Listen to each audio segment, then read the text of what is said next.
अस्सलामुअलैकुम दोस्तों, मैं हूं राव कमर रिजवान और आप देख रहे हैं मेरा यूट्यूब चैनल। दोस्तों, आज की कहानी एक ऐसी यतीम लड़की की है जो कि दर दर की ठोकरें खाती है। आखिरकार जिस लड़के से उसकी शादी होती है वो भी उसे धोखे से किसी के हाथों बेच देता है। लेकिन फिर उस औरत की कैसे जिंदगी बदली, ये सब जानने के लिए इस वीडियो को आखिर तक लाजमी देखिए। तो चलिए शुरू करते हैं आज की ये कहानी। मुझे अपने बाप के बारे में कुछ इल्म नहीं था। अभी छोटी सी थी कि माँ भी भरी दुनिया में तन्हा छोड़कर चल बसी। शायद कि वो मेरा बोझ ज्यादा दिनों तक ना उठा सकती थी। यूं मासूमियत के इब्तदाई दिनों में ही मैं दुनिया की ठोकरों में आ गई थी। ऐसे बच्चों के साथ जमाना जो सलूक करता है वो ही मेरे साथ होने लगा। कभी एक रिश्तेदार और कभी दूसरे घर परवरिश पाने लगी। उनके भरे परे कुनबे में भी एक यतीम बच्ची की गुंजाइश ना निकल सकती थी। मुस्तकिल जिम्मेदारी कबूल करने पर कोई तैयार न था। माँ की एक रिश्तेदार को तरस आ गया। सबाहत खाला मुझे अपने घर ले आईं। गरचे सगे मामू खालाएं सभी मौजूद थे, लेकिन किसी नज़दीकी रिश्तेदार ने मुझे गोद ना लिया। खाला सबाहत कोई अमीर औरत ना थी, मगर अपने बचपन की महरूमियाँ उनको याद थीं। वो खुद सिलाई करके मेरी परवरिश अच्छे तरीके से करने लगी। यूं वक्त गुजरता गया और मैं 16 बरस की हो गई। खाला खुद कसम पुरसी की जिंदगी जी रही थी, लिहाजा उनका समाज में कोई खास मकाम न था।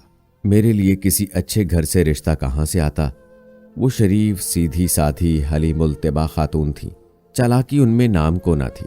महल्ले पड़ोस के लोग जहाँ उनकी इज्जत करते थे वहाँ रुपया पल्ले ना होने के सबब उन्हें कोई अहमियत नहीं देता था।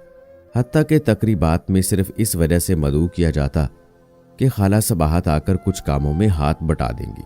मुझ में दीगर खूबियाँ खाला की तरबियत से आई थीं, लेकिन एक खूबी कुदरत ने खुद अपनी मेहरबानी से अता की थी कि मेरी शक्ल सूरत बहुत अच्छी बनाई थी। जरा बड़ी हुई तो मेरी खूबसूरती के तज़किरे होने लगे। शक्ल अच्छी हो और लड़की लावारिस हो तो वो ज़माने की नज़रों में खटकने लगती है। मैं भी मोहल्ले के आवारा नौजवानों की निगाहों की जद में आ गई। वो चीलों और कव्वों की मानद खाला के मकान के इर्द गिर्द मुंडलाने लगे। सबाहत खाला ने उसी मोहल्ले में उम्र गुजारी थी। बेवगी के बाद शराफत से मेहनत मजदूरी में जीवन बिता दिया था, लिहाजा किसी की हिम्मत न पड़ती थी मुझ पर उंगली उठाता। खाला ने भी मुझको कड़ी निगरानी में पाला था। अभी मैं 8-9 बरस की थी कि मेरा अकेले घर से निकलना बंद करा दिया। जहां खुद जाती साथ ले जाती। सौदा सलफ लेने निकलती तो मकान के बैरूनी दरवाजे को बाहर से ताला लगा देती। बचपन में खुद स्कूल छोड़ने और लेने जाती थी। मुझे ज़माने की समझ न थी कि उम्र ही कितनी थी। खाला ने खुद तकलीफ़ें सही, मगर मुझे ज़माने से बचाए रखा। घर की खिड़कियों से झांकने भी ना देती थी। मेरी कोई सहेली ना थी। वो खुद ही मेरी माँ थी और खुद ही सहेली थी। अनपढ़ होने के बावजूद वो इतनी बाशऊर थी कि फारिग वक्त में मेरे साथ लूडो और कैरम खेलती, ताकि मेरी रूह को खुशी और सुकून के लम्हात मुयस्सर रहे। हर उम्र के कुछ तकाजे होते हैं। बेशक 8वीं के बाद घर बैठ गई थी, लेकिन अब दुनिया देखना चाहती थी। घर की कोई खिड़की खुली ना होती तो छत से झांककर मोहल्ले का नज़ारा करने की ख्वाहिश दिल में अंगड़ाइयाँ लेने लगती। एक रोज़ खाला सो रही थीं। छत पर चढ़कर मैं गली का नज़ारा कर रही थी कि एक उबाश लड़के की मुझ पर निगाह उठ गई। बस फिर क्या था, उसने तो गली में जैसे डेरा ही जमा लिया। जब खाला किसी काम से निकलती वो हमारे घर के नज़दीक मौजूद होता। उस लड़के का नाम कबीरा था। वो छटा हुआ बदमाश था। खाला की छठी हिस्स ने खतरे का अलार्म दे दिया और वो परेशान रहने लगी। अब उनको एहसास हो गया कि यतीम बच्ची को पालना इतना मुश्किल नहीं होता जितना उसको अपने घर का करना। ये काम बेवा खाला के लिए दुश्वार था। मोहल्ले के हर अच्छे घर में जाकर उन्होंने अपना मसला बयान किया कि कोई उनकी बेटी के लिए रिश्ता बताए ताकि वो सुख चैन की नींद सो सके। आखिर एक पड़ोसन ने मसला हल किया। उसने खाला को तसल्ली दी कि उनकी भांजी लाहौर में रहती है और वो रिश्ते कराने वाली एक औरत को जानती है। फ़ोन पर कुछ दिन भांजी से राब्ता करने के बाद पड़ोसन ने खुशखबरी दी थी कि एक अच्छे घराने का रिश्ता मिल गया है। वो जल्द ही लड़की को देखने आ रहे हैं। हफ्ता गुजरा कि पड़ोसन ने नवीद दी, कल वो लोग लाहौर से मेरे यहाँ पहुँचेंगे। खाला सबाहत ने कहा, बहन तुम ही उन लोगों को ठहराने और मेहमानदारी का इंतज़ाम करना। रिश्ते का मामला है, मेरे घर में तो बिठाने को मुनासिब सोफ़ा भी नहीं है और ना अच्छे बर्तन हैं। तुम फिक्र न करो सबाहत, तुम्हारी बेटी मेरी बेटी है। मैं ही उन लोगों को ठहराऊंगी और मैं ही खातर तवाज़ो करूंगी। तुम्हारे घर बस वो बच्ची को एक नज़र देखने आएंगे। नवीद मिली कि लाहौर वाले मेहमान आ पहुंचे हैं। खाला ने मुझे पहनाने को जो सबसे उम्दा जोड़ा जो उनकी नज़र में था वो निकाल दिया और घर की खूब सफाई सुथराई कर दी। बस यही एहतमाम वो कर सकती थी। लड़का पड़ोस में बैठा था और उसकी माँ हमारे घर मुझे देखने आई। उसने पहली नज़र में मुझे पसंद कर लिया। सूरत लाखों में एक थी और यतीमी के सिवा मुझ में कोई ऐब ना था। औरत ने खुश होकर रिश्ता मंजूर कर लिया तो खाला सबाहत ने अल्लाह का लाख लाख शुक्र अदा किया। अनजाने लोगों में रिश्ता तय हो गया। खाला का दिल डरता था, मगर पड़ोसन ने हिम्मत बंधाई कि अच्छे और शरीफ लोग हैं, घबराओ नहीं। वालदैन तो सिर्फ बर देखते हैं, किस्मत नहीं बना सकते। दुआ करो तुम्हारी बेटी के नसीब अच्छे हों। वो शादी की तारीख रखकर चले गए। खाला ने रुखसती के लिए 3 माह की मोहलत मांगी थी। इस दौरान पड़ोसन की मदद से मेरे जहेज के चंद जोड़े और कुछ बर्तन वगैरह खरीद लिए गए। हालांकि उन लोगों ने कहा था कि हमको जहेज की कतई ज़रूरत नहीं है, अल्लाह का दिया सब कुछ है। शादी वाले रोज़ मोहल्ले में से चंद खवातीन आई, मगर सभी इस शादी पर मशकूक थे कि अनजाने लोगों में दूर शहर से रिश्ता आया था। काफ़ी अंदेशे थे, मगर खाला से किसी ने कुछ न कहा, क्योंकि सबाहत बीबी की हिम्मत के वो मोतरफ थे जिन्होंने 100 अजाब सहकर मुझे पाला पोसा था। किसी रिश्तेदार ने इतने अरसे में खबर न ली थी। आज कोई कैसे एतराज़ कर सकता था जब ज़रूरत के दिनों में वो लाताल्लुक रहे थे। पड़ोसन की बेटियों ने मुझे सजा संवार कर दुल्हन बना दिया। घर में मेहमान औरतें थीं, मगर वो खामोश थीं, गोया शादी के घर में हू का आलम था। जब दुल्हा घर में आ गया तो देखने वालों पर बिजली गिर गई। ये शख्स किसी तौर से मेरे जोड़ का ना था। उम्र भी 40 बरस से 2-4 साल ऊपर थी। पुख्ता सन था, जबकि मैं अभी बच्ची थी। ताहम तमाम लड़कियों से ज्यादा सुघड़ और समझदार थी। निकाह और गवाहों के इंतजामात भी पड़ोसियों ने किए थे। कुछ मोहल्लेदार मेरी शादी में आए, लेकिन हर चेहरा सोच में डूबा था। उन्हें लगता था कि बेचारी बेवा और इसकी यतीम ले पालक बच्ची के साथ शादी के नाम पर जरूर कोई फ्रॉड हुआ है। लेकिन इखलाकी जुर्रत किसी में न थी। सबकी जुबानें बंद थीं कि ऐन शादी के वक्त मामला गड़बड़ हो गया तो तमाम जिम्मेदारी उन पर पड़ जाएगी। फिर कौन कब मुझ यतीम को डोली चढ़ाएगा। सभी ने यही सोचा कि अल्लाह मालिक है, अब जो हो रहा है होने दो। शाम को निकाह हुआ और रात 9 बजे बारात रुखसत हो गई। लड़के का घर लाहौर से नजदीक किसी नवाही गांव में था। उन्होंने वलीमे की दावत दी, मगर लड़की वालों की तरफ से कोई ना गया। शादी के बाद मुश्ताक ने कई बार खाला सबाहत से बात कराई। फोन पड़ोसन के घर था, वो खाला को बुलवा लेती और मैं बात करती। वो पूछती कि क्या हाल है, तुम खुश तो हो, और मैं जवाब देती कि सब ठीक है, आप फिक्रमंद ना हो। यूं तो सब ठीक था, लेकिन मुश्ताक की सूरत, शक्ल और उम्र से ये रिश्ता मेरे जोड़ का ना था। फिर भी ये सोचकर समझौता किया कि चलो मैं अपने घर की तो हो गई और खाला के सर से फिक्र टली। इनके बाद मेरा कौन था। अब कम से कम अपना घर तो है। मर्द की उम्र शक्ल का क्या करना। तहफ़्फ़ुज़ और मजबूत पनाहगाह मेरी अव्वलीन ज़रूरत थी, जो मुयस्सर आ गई थी। मैं इताअत गुजार थी। खाला ने तरबियत ही ऐसी दी थी। हर तरह के हालात से समझौता करने की सलाहियत मुझ में थी। लेकिन घर का माहौल घर जैसा ना था, बल्कि अजब तरह का माहौल था। पास पड़ोस से कोई आता जाता ना था। किसी औरत ने दुल्हन देखने को इस घर में कदम न रखा। सिर्फ मुश्ताक के दोस्त ही आते थे, जिनको वो बैठक में बिठा देते। यकीनन ये उनके कारोबारी दोस्त ही थे कि घर में खुशहाली थी। कोई ससुराल से ना आया। सास, ननद, देवर, जेठ, जेठानी, ऐसा कोई रिश्ता जाहिर ना हुआ। जैसे कि मुश्ताक का कोई ना हो और ये इस दुनिया में अकेले हों। जो औरत माँ बनकर रिश्ता लेने साथ आई थी, वो अब भी घर में थी, मगर वो खामोश तिबा इस कदर कि जैसे गूंगी हो। चुपचाप घर का काम काज करती रहती और मुझसे कम ही गुफ्तगू करती। सच कहती हूं कि मुख्तसर अरसे में खामोशी से तंग आ गई और मेरी जुबान बातें करने को तरसने लगी। गर्चे अपने घर में खामोश रहती थी और खाला ज्यादातर काम में मसरूफ होती थी, लेकिन वहां कब्रिस्तान जैसी खामोशी तो फिर भी न थी। जल्द ही इस फिजा में दम घुटता महसूस होने लगा। मैंने औरत से घुलने मिलने की कोशिश की, मगर उसने फासला रखा। वो मुझसे दूर रहने को बेहतर समझती थी। ये वही औरत थी जो पहले मुश्ताक की मां बनकर आई, फिर मियाँ ने बताया कि इसने चूंकि मुझे पाला है लिहाजा एहतरामन मां कहता हूं, वरना ये मां नहीं है बल्कि मेरी मुलाजमा है। उसका नाम सफिया बीबी था। वो एक दिन खाना पका रही थी कि दुपट्टे में आग लग गई। मेरे सिवा वहां कोई न था। मैंने दौड़कर जलते दुपट्टे को हाथों से मसल मसल कर आग बुझाई, जिससे मेरे हाथ झुलस गए, मगर अम्मा सफिया जल मरने से बच गई। ताहम कमीज के एक हिस्से को आग ने कंधे के पास से राख कर दिया और उस जगह उनके बदन पर आबले पड़ गए। अम्मा सफिया की मैंने अच्छी तरह से देखभाल की और उनके जख्म जल्द भर गए। मेरे इस इशार पर वो बेहद मशकूर हुई और मुझसे प्यार करने लगी। अब मैं उनको मुलाजमा नहीं अम्मा सफिया कहकर बुलाती थी और वो भी मुझे माँ की तरह चाहती।